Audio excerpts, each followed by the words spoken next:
আজকে promise day, তাই আজকে তো কিছু একটা প্রমিস আমাদের করতেই হবে। তো আমার মেয়ে কি প্রমিস করছে আগে সেটা শুনুন। কি প্রমিস করবে তুমি সবাইকে? সবাইকে ভালোবাসবো বাচ্চারা। বাচ্চারা সবাইকে ভালোবাসবে, আর কি করবে তুমি? আর তুমি সব থেকে ভালো একটা মানুষ হবে আগে। আমি সব থেকে ভালো একটা মানুষ হবো।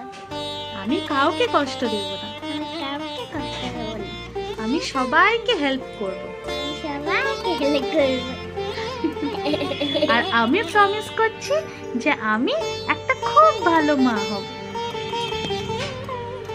আমি বুধুকে কখনো বকবো না, যদি না ও পড়াশোনা বন্ধ না করে। আর যদি পড়াশোনা না করে তাহলে কিন্তু বকা খাবে, সেটা কিন্তু তখন প্রমিস ব্রেক হয়ে যাবে। যাই হোক, হ্যাপি প্রমিস ডে এভরিওয়ান বলে দাও।